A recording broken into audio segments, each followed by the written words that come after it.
Dude looking right proper orky to me.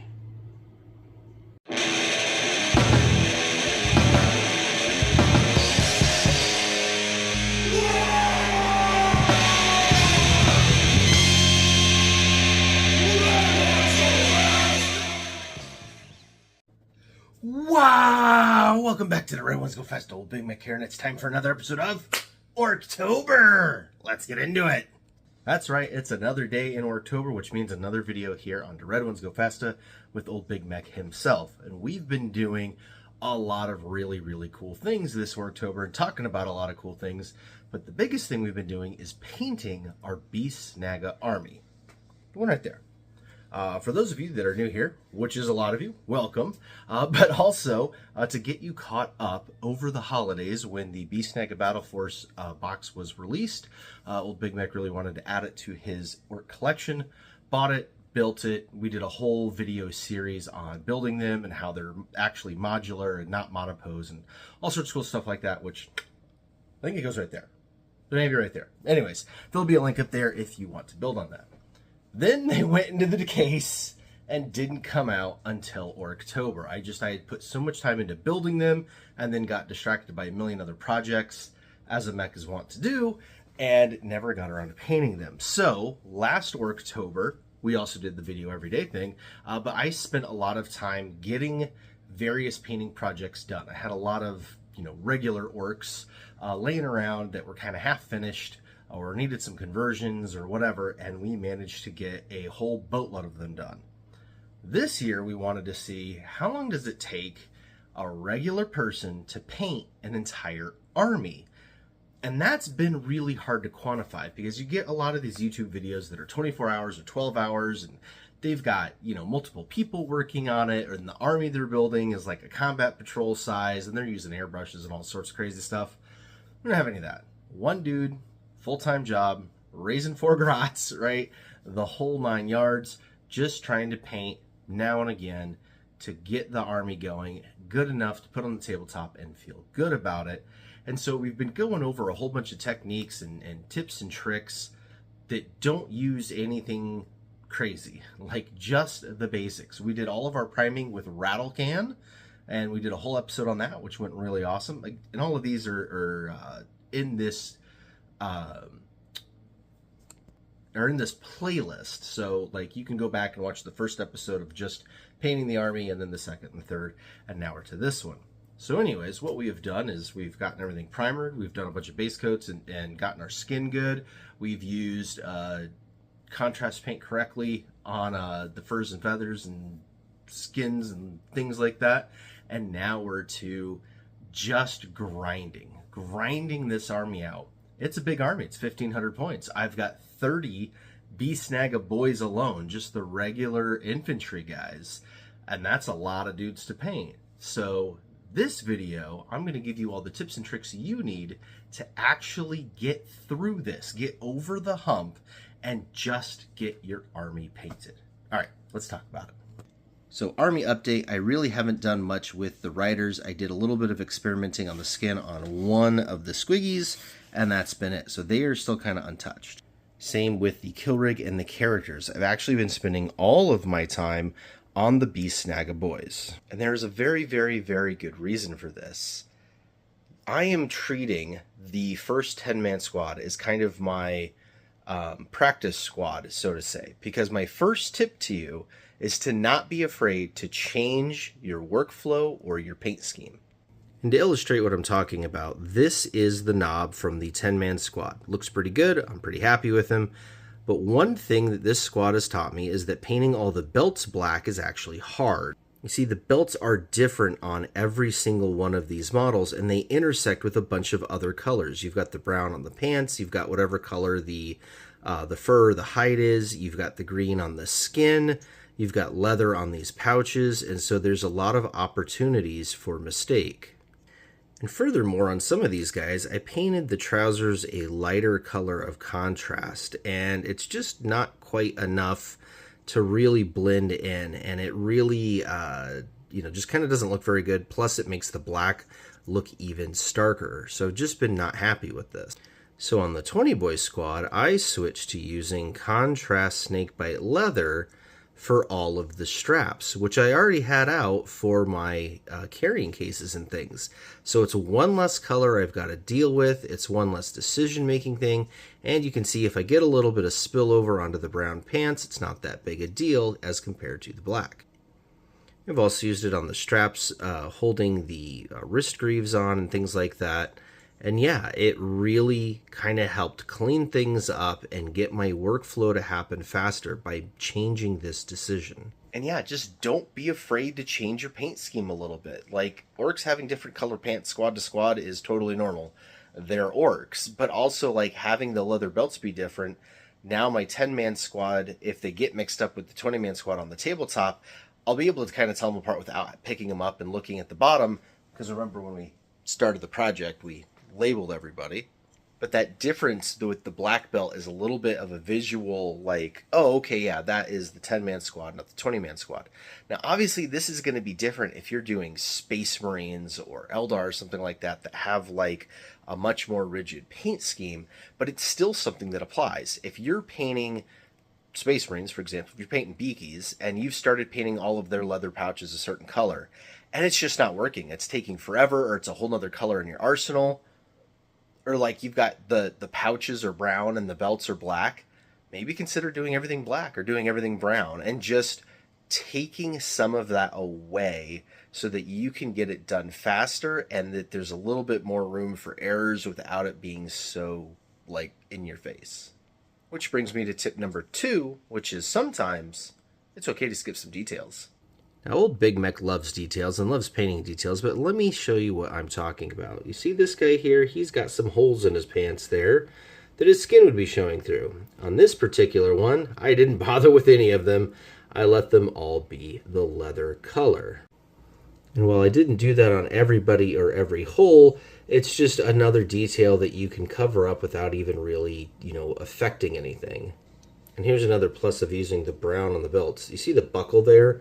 You can make that metallic if you want, or you could just leave it the brown. It's really not going to matter. And then also the belt loop. Brown pants, brown belt, belt loop, who cares?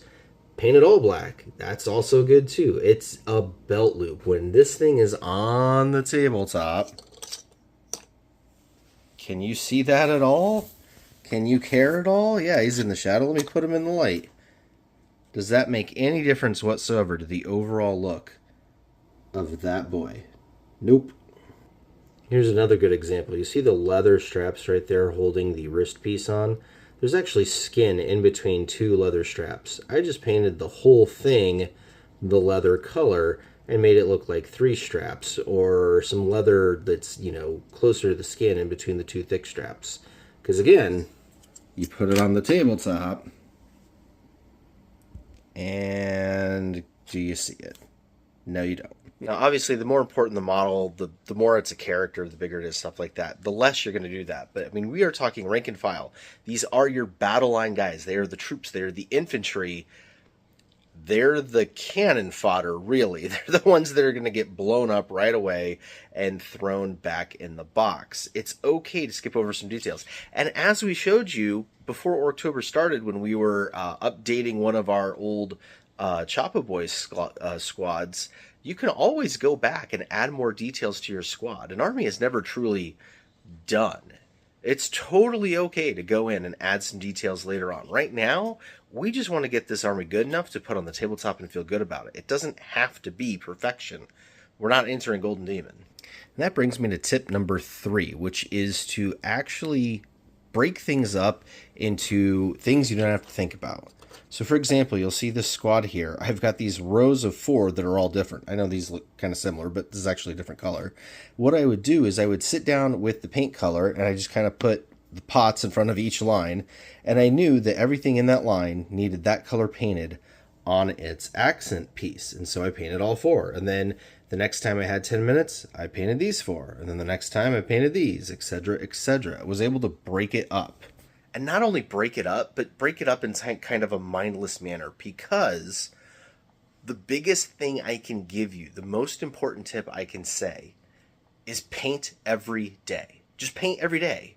It doesn't matter if you only have 10 minutes to paint a day. we get all caught up in, oh, I need an hour to sit down and paint and really make any kind of progress. If you only get an hour one day a week, and the other 6 days of the week you only get 10 minutes, those 6 sets of 10 minutes is still another hour of painting. You are getting twice as much painting done.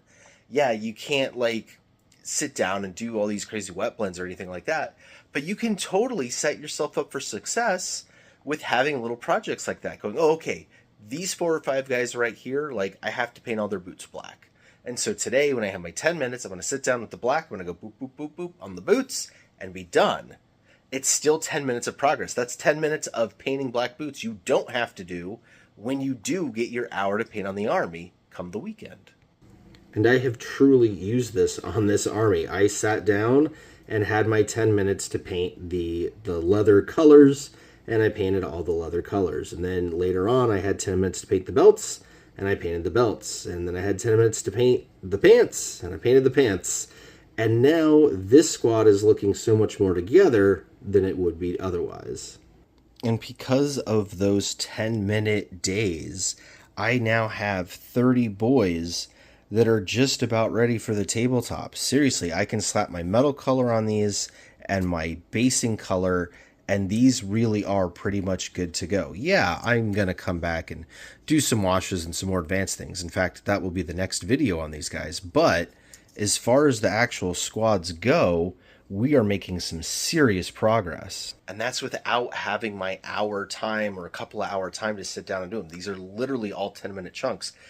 The problem I'm having is that I'm not focusing on the army, obviously. I'm making these videos every single day, and so when I have my free time, instead of just being able to devote it to painting the army, I've got all these other projects going on. Not just making the videos, but doing the background things for the videos or painting other projects for it.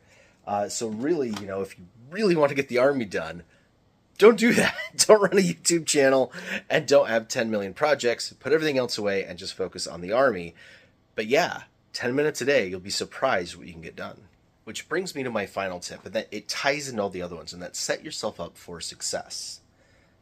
Filming this on a weekend, knowing that next week what I've got coming up, work and kids and school and all that stuff, right? And knowing that I'm going to have these 10-minute blocks again, it's like, okay, what can I do to set myself up now? Now, I could spend my couple hours this weekend finishing these squads, but there's a lot on here that can just be done in those 10-minute time frames. So here's what I'm going to do.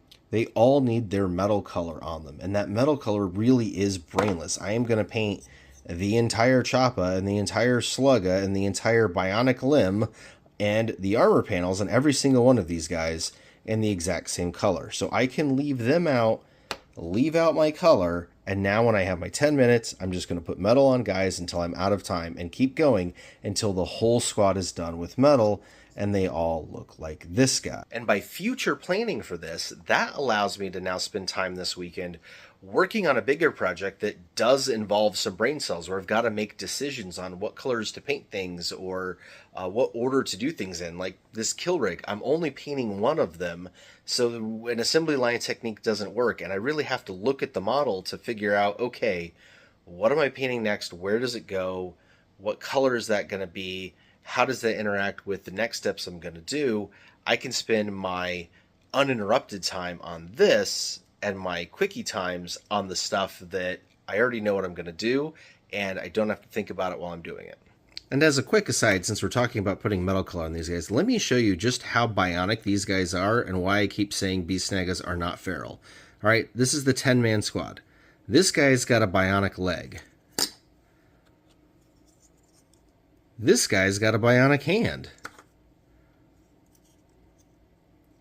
That guy has bionic nothing. So he's the first standardized orc. Same thing with that guy. Now this one's got a metal piece on his head, but it's not necessarily bionic. But yeah, he's got some head armor. This guy's got a bionic hand. This guy's good to go. This one's good to go. This guy's got a bionic leg. And this guy has a bionic arm. So that's fully half the squad. 5 out of 10 boys literally has an entire bionic limb that's going to be metal that is maintained by a Big Mek. And notice too that all of the choppas are chain choppas. These are like corn style chain axes. These are not meat cleavers. Moving to the 20-man squad, this dude's got a bionic leg and he's got tank treads as his armor plating there in the front and has a chrome dome. My favorite might be this rider from the kill rig. He just has a peg leg that's a piston. Like him. Alright, that's all of my tips and tricks on just getting over the hump and getting your army painted. Remember, don't be afraid to change your paint scheme or your workflow. If you've got a color that's not working or an idea that's not working, change it up, make it work. Even if your squads don't look the same, you can always go back after and make the original squad match what you've done on the rest of the army, or just leave it be. Whatever the case is up to you, but don't be afraid to make that change. Don't follow bad painting with more bad painting decisions when you could be making a better painting decision for you and your motivation and your momentum. Second, don't be afraid to just skip some details. You don't have to paint every single little chink in the armor. You don't have to paint every single hole in the boy's pants to show some skin coming through. You don't have to paint every single little thing or tab or whatever that hangs off. Just blend it into the area behind it. You can always come back later if you want to, and you can always just leave it be. Either way is fine, because on the tabletop, when it's that far away, are you really going to see it? Probably not. The third is to paint every day. Again, those 10 minutes, if you do 10 minutes 6 days a week, that's 60 minutes of painting. That's an hour of painting time that not only are you getting done and making progress on your army project, but those are the times that you can do these really mundane things that sitting down to do for an hour straight don't really feel good to do. Nobody wants to paint leather pants for an hour or leather straps for an hour at a time, but paint a couple of guys in 10 minutes on a Monday isn't a big deal, and it feels good that you got some painting done. And so you get all of those monotonous, mindless painting tasks out of the way during those short stints. That way, when you do have the time to sit down and really paint, you can use it to concentrate on the really cool stuff. And fourth and finally, make sure you set yourself up for success. Make a game plan. When you finish your painting session, make sure you're set up for the next one. If you know that your next session is going to be one of those 10-minute deals, have those guys out and ready to go and the paint color that you're using right next to them. Just like take care of your future self today. That way tomorrow when you're painting, your 10 minutes can actually be spent all painting and not going, oh, what was I going to do? What color did I need? Like making all these decisions instead of actually putting paint on the model. All right, Mek boys, that's going to do it for this video. Old Big Mek is going to stop making videos for today and go get his hour of painting in, probably on that kill rig, because I really want to get that big centerpiece going and see how cool it looks, because that's the motivation I'm going to need to get over the hump and get all those Squig Hog boys done. That way this whole army might be ready to go by the end of ORKTOBER, which is not very many days away. Thank you so much to every one of you that has watched the video, liked, commented, subscribed. It means the world to me because this is all for fun. And yeah, just building this community that we're doing has been super, super fun. If you want to be a part of it even more, there is our link to our Discord down in the description below. It's completely free. It's not paywalled behind anything. Come on over. We're doing our big conversion contest for ORKTOBER. Throw your conversion up in there. Come say hi to the Mek boys. And yeah, have yourself a great time. So until next time, walk on!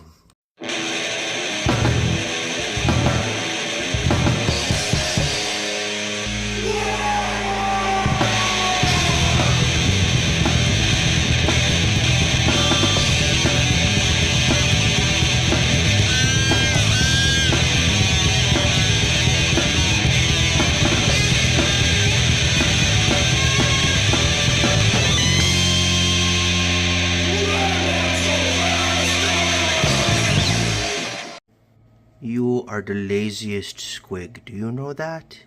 The laziest squig.